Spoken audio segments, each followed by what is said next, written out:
I want to begin with a reminder about the last time a pandemic destroyed an economic system.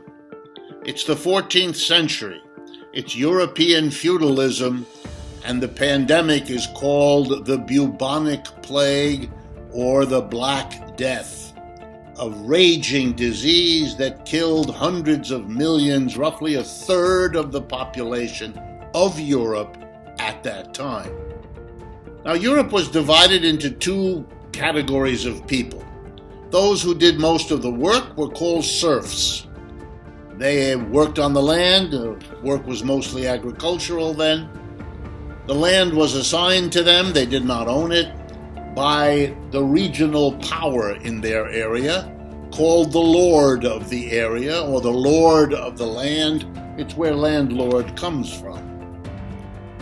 The serfs owed obligations to the lord. If you were born from a serf family, well, then you were a serf too. Part of your output you got to keep. That's how you lived.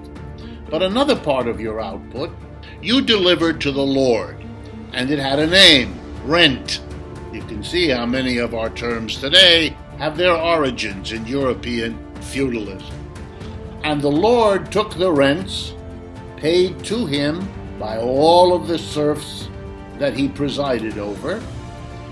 And that's how feudal society was supported.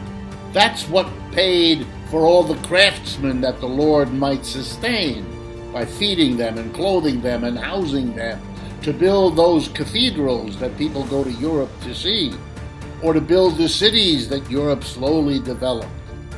In other words, the whole apparatus of feudal society was supported and sustained by one key economic fact: that the mass of serfs produced more than they themselves consumed, and that more went to a relatively small number of people. Lords were a minority, masters were a minority, or like today, when the employers are a minority and the mass of us are employees.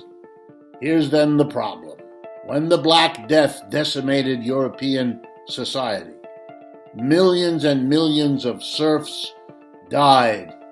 Millions and millions got too sick to work. Bottom line, they couldn't deliver the surplus to their lords, and that meant that the political and cultural and urban life disintegrated. It was the end of feudalism. And now here's the lesson for us today. In those countries where COVID-19 has been deadly, who will be sick and unproductive for who knows how long, this pandemic has also led to unemployment.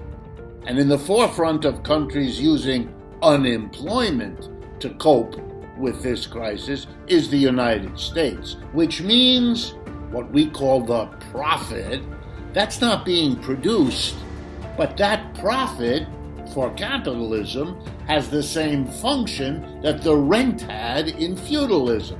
It is what sustains this society. And the employers use that profit to build the buildings, to develop the cities, to hire all of the people who live off of the profits. If there are millions and millions of people not working, we're going to see fantastic struggles in the months and years ahead. Tenants can't pay rent to landlords. Stores can't pay rent to their landlords. Individuals and families can't, which means the landlords are stuck. So they're not going to repay the banks they borrowed from, which puts their profits in trouble. Everybody is going to be fighting everybody in the courts, out of the courts, as the system crumbles.